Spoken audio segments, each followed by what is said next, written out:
Good morning, BookTube, YouTube. This is Johnny. Thought I'd make a video. It's been 3 or 4 days, and it is a Wednesday here in Holland, Michigan. It is 10:02 in the morning. It is September the 17th. Gotta keep track of time. Last night I was reading my online diary, Crooked Fingers, and I was going back to 2006 in September when I was still working at the Hamilton Farnborough Egg Division, which is no longer there, it's gone. But yeah, I was working, and I got fired in 2007 in June the 21st. Long story, which I've said over the years in these videos, but I thought to myself, that was 2006 was 19 years ago, and in 19 years old, if I live to be 19, if I live to be another 19 years, I'll be in my 90s, so my days are numbered, which kind of freaks me out, but I think about it constantly. Maybe that's what you do when you get my age. You start thinking about, hey, you know, I don't got much time left. But some people live, I mean, Carol, she did an encouragement visit yesterday, which are people in her church go visit people and encourage them. And she encouraged these 2 sisters. One is a widow, and one never married, and they live together, and they're both, one is 91 and one is 92, and they still drive to church. They still are very active. They built a house in their back, and when they were in their early 60s, they built a house and they live together. The sisters do, and they're in their 90s. And they're still going, and so sometimes I wonder, will I still be going, making videos when I'm 90 years old? But the Lord knows our days. So I am waking up to another day. Carol had to lead a Bible study at her church this morning, a women's Bible study. They're studying 1st and 2nd Kings in the Old Testament. So I have a time when I'm just here by myself. Now, you might be hearing some noise because across the street for the last couple of days, they've been cutting down this massive chestnut tree, and the wood chipper has just been roaring. But this should be a short video. Still writing in my paper diary, which I do constantly. I'm in my second folder. As you know, in my second folder, I start on the 16th of every month, the middle of the month, and then, so today is September the 17th, 2025. I'm on page 761 for the year 2025. And this morning I've been reading for devotions, Theoretical Practical Theology, The Application of Redemption in the Church, Volume 5 by Van Manstret, translated by Todd M. Reasoner. Yeah, I was reading on this chapter 4. I started this morning, the conversion of those to be redeemed. And he takes as his text Jeremiah 31:18-19. Turn me and I shall be turned, because you are Jehovah my God, for after I have been turned, I will repent. After I knew myself, I struck my thigh. I was confounded and also ashamed, because I have borne the reproach of my youth. So, reading that. Yesterday I read Thomas Goodwin Works, Volume 5 on Christ the Mediator, and in the morning devotions, my wife and I were now in 1 Peter in the New Testament. And 1 Peter, then you have 2 Peter. She's in Sunday school. My wife, they're going through 1 Peter at adult Sunday school in her church. So what I thought I'd show you in this video is not the books I got now several weeks ago from this fellow here in town who passed away. I knew him not really intimately, but I knew him. I read his blog for years. I talked to him once in a while. But he died about over a year and a half ago, and my wife went down and visited him as he was passing away, and then she has stayed in contact with Eileen, and she contacted us a couple of weeks ago and said if I wanted these books, and I said yeah. And so you all know the story. I took 5 bags of books from his library, and we had the same kind of literary taste, and I'll show those books slowly. I'm in no rush, you're in no rush. But these books I got here in front of me some are from the Book Nook, the library used bookstore that I went down to this week, and then I went to Goodwill, South Side. So Goodwill is a thrift store. You have South Side Goodwill, and then you have North Side Goodwill, and then you have North Side Salvation Army, and then there's 5 or 6 thrift stores around in this area, maybe more. And sometimes I'm in the mood to go out and roam in, like, you know, I go to a Gateway Rescue Mission thrift store, and after I have my sessions with my psychologist. Anyway, these are, I'll show you these books. Now I showed you, I don't know if I showed you this, but I finished reading Bury My Bones in the Midnight Soil. I finished that, and I wasn't sure what I was going to read next for literary fiction, and I picked this up at the Book Nook, and I have other books by him, novels. He was a very prolific writer back in early 20th century. He was British. His name was Hugh Walpole.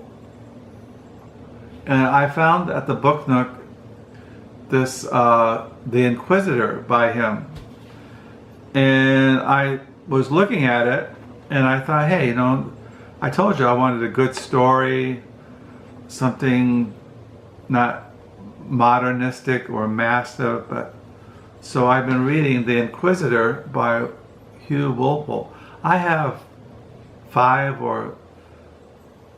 at least 5 or 6 other novels by him that I picked up used over the years. He wrote about 36 novels. He wrote biographies on Joseph Conrad. He was good friends with Henry James.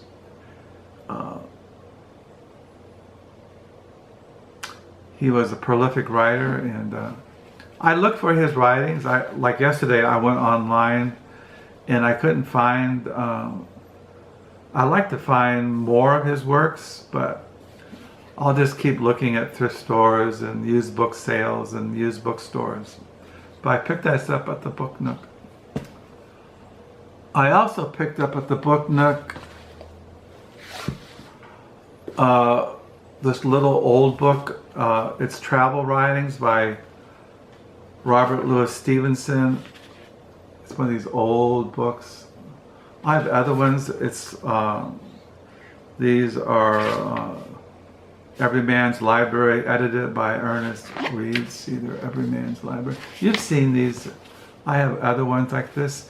And this is Robert Louis Stevenson, his travel writings, Inland Voyage, Travels with the Donkey in the Cevennes, and the Silverado Squatters. And this was published in 1931. Yeah, the Book Nook, they sell vintage books. That's what these were at, the vintage section. Older books. So I had this at one time, but I can't find my copy of it.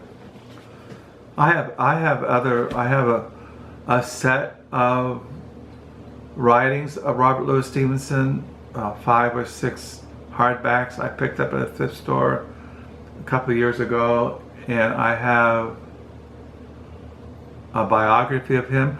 I used to have a biography of his wife, which I somehow misplaced. Also at the Book Nook, I found a novel by the Israeli writer Amos Oz, Judas. I collect him. I have not read him, but this is translated out of the Hebrew by Nicholas D. Lange. Yeah, he's written a lot of novels, at least non-fiction and fiction. I collect his writings. I don't know how I got into him, but he's highly regarded writer. And I was going to read this, but then I decided to read The Inquisitor by Hugh Walpole. I collect his writings, Amos Oz. He writes fiction and non-fiction. I also picked up at the Book Nook by the book Writers on Literature in the Literary Life. And these, if you read the New York Times book review, they always have a little section where they interview a writer and they ask him, like I have an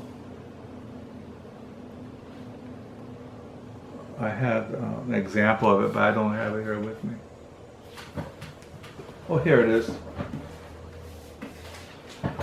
My wife went down to Rita's World yesterday to pick up something that she had ordered, and they always have leftovers of the New York Times book review, and the lady there, we're friends with her, and she gave it to Carol, and so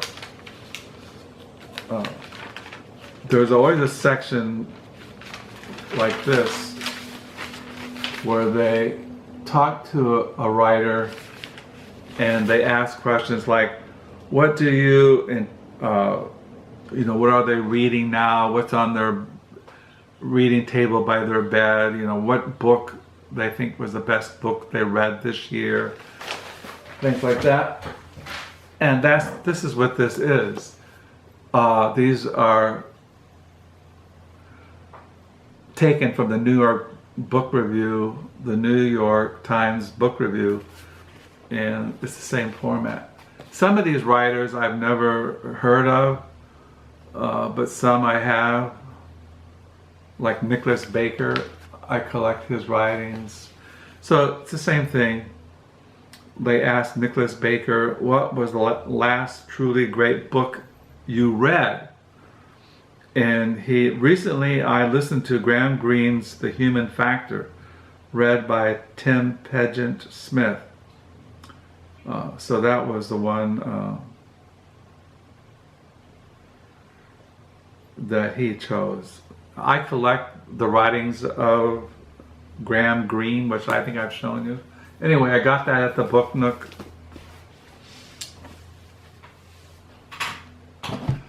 What else did I get at the Book Nook? I think that was the only thing I got there. The other books here are from not Salvation Army, but Goodwill, Southside. Goodwill is a thrift store. They sell, knickknacks and junk and clothes, and they sell old vinyl and CDs, and they sell used books. And I think I showed you this one. I got Cities on a Hill by Francis Fitzgerald, which is a journey through the contemporary American cultures. I showed you this one And then I picked up the selected poems of Herman Melville, a reader's edition, edited with introduction by Robert Penn Warren. Yeah, I collect Herman Miller. That's a furniture maker. Herman Melville reader's edition. I had years ago I saw a volume of poems by Herman Melville and I didn't buy it. So I've been looking for his poetry for a long time and I found this edition. This is edited with an introduction by Robert Penn Warren. I have a huge Robert Penn Warren collection. He was not only wrote fiction, historical fiction, he also wrote poetry. But this is his, so I got that. I picked this up at the Goodwill. I have a Penguin paperback, and I found a hardback of this, The Shadow of the Winter Palace, Russia's Drift to Revolution, 1825 to 1917, by Edward Crankshaw. This is it's from, I don't know who it belonged to, but it's in good shape. Teckle Edge. This was published by Viking Press in 1976. Yeah, I collect, on Russian history, the Bolshevik Revolution, communism, things like that. I found this at Goodwill, The Power of Babel by James McWhorter, A Natural History of Language. I've said over the years I collect books on language, on words, dictionaries, reference things on language and things. And so I picked this up.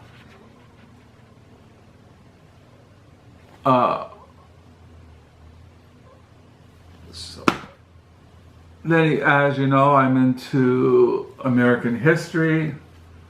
This is called The Rocket's Red Glare, War, Politics, and the American Presidency by Richard J. Barnett.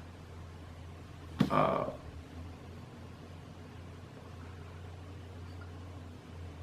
don't know much about him, but it was only $1. And sometimes when a book like this, a certain chapter I'll just want to read. And so, yeah. This goes in American history. This is by a Christian intellectual. This is by Erdman's Publishers. They publish kind of academic, kind of intellectual, Christian, philosophical kind of books. And I have another book by Miroslav Volf, The End of Memory, Remembering Rightly in a Violent World. And I have another book of his, I think The Church as the Image of the Trinity. And so I don't know, it looked kind of interesting, so I picked it up.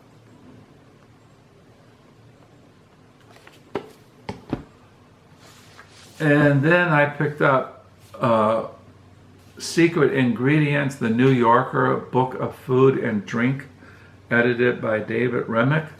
These are in the New Yorker magazine.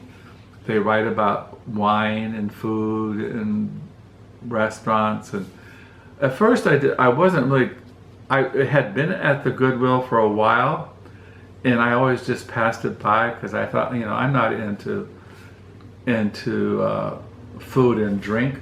But I looked at the back of this, and the essays were by writers that I collect, or I read, like John Cheever here on the sorrows of gin. As you know, John Cheever was an alcoholic, but towards the end of his life he got sober.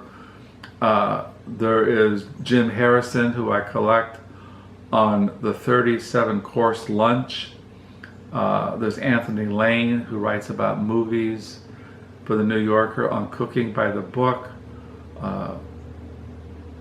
There is a John McPree and Master Forgerer, like a forgerer, like you forger through. Dorothy Parker on dinner compensation. S.J. Perlman on food, something, it's by people I'm kind of familiar with. Julian Barnes, Woody Allen on dieting, the Daskowski way. Anyway, it was only $1, so I picked it up for my New Yorker collection. Read the essays. This is Robert Littell. It's kind of like an espionage crime novel by Robert Littell. It's called Walking Back the Cat. I don't know. It looked like a light read, something that I would not normally read, but it looked interesting. And then finally I found this diary. It's called The Secret Diary of Arnold L. Ickes, The First 1,000 Days. When I cataloged this in library thing, there are this is volume 1, and this goes from the first 1,000 days, 1933 to 1936. And there's 2 other volumes. I haven't looked up to see how much they were, but what he was a member of Franklin D. Roosevelt's inner cabinet from 1933 until the president's death. Through all these years, in part of the Fair Deal, which followed the New Deal, he was Secretary of the Interior, a job sometimes known as Secretary of Things in general. Finally, he was the only leading personality of those 2 fateful decades in American life who kept a diary, an honest, violent, untampered record with what went on from day to day and from week to week. The first of the series of volumes in which The Secret Diary of Arnold L. Ickes will be published covers the first FDR administration. It is the rough, unvarnished, sometimes rude story of how the basic patterns were set during something over 1,000 days, actually 1,330 for 20 unbroken years ruled by Democratic Party. Arnold A. Ickes was a freewheeling Republican progressive whose protective armor was partly scarred tissue from the bull moose fights for 20 years before. He had little love for most of the New Dealers, and what respect he had was soon diluted by the sweat and tears of the violent fractional fighting which went on beneath the surface of the Roosevelt regime. Anyway, you probably all know I collect books on FDR and Theodore Roosevelt, and that's why I got this for my FDR collection. That's one thing I keep telling myself. I have all these Theodore Roosevelt books and Franklin D. Roosevelt biographies, and I haven't read them. I should read one of those FDR biographies. Anyway, that's why I got this, and just to read it. I've always been interested in American political history, the New Deal, that whole time period in American political history. That's why I got it. This was published in,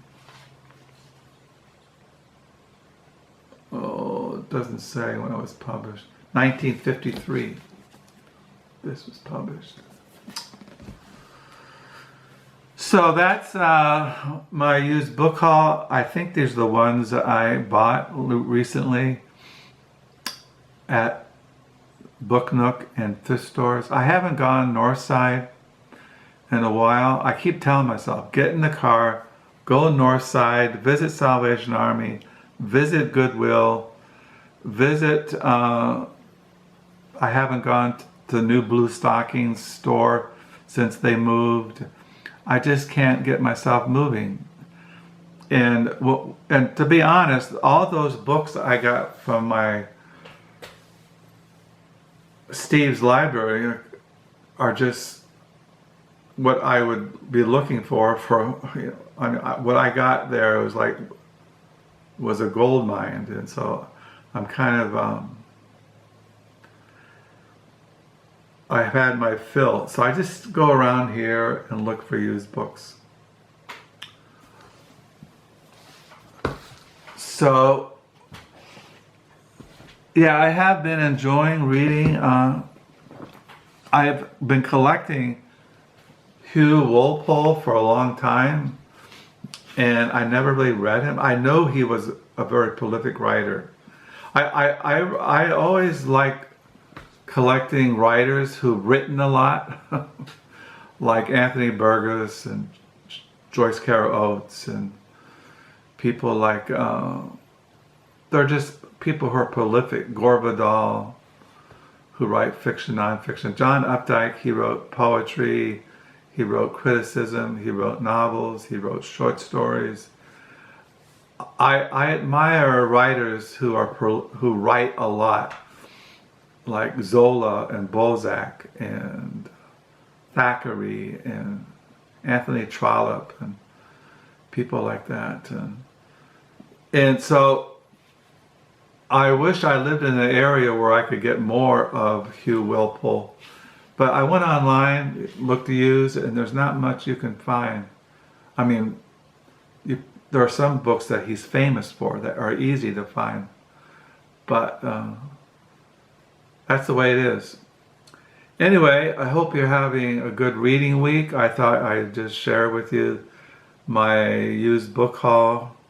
Writing in my diary, reading Dutch Reformed, 17th century theology. The days have been warm. It's been in the 80s. It's still very dry. I was out this morning watering my last of the wildflowers, and I got to mow the lawn this week, and so life just keeps going by. Not much else to talk about. So once again, I thank you for the comments. Thank you for subscribing. Yeah, if you come across any Hugh Walpole, now first you got to tell me what you found. Don't send it to me. Like I said, I have 5 or 6, 7 of his novels already, and I have a biography of him. And he's online. Some of his material is online. He wrote an essay on reading, which is online, which is very interesting to read. And anyway, I'm just rambling here. So once again, thank you. Pray you're all doing well. May the Lord bless. Until next time, bye.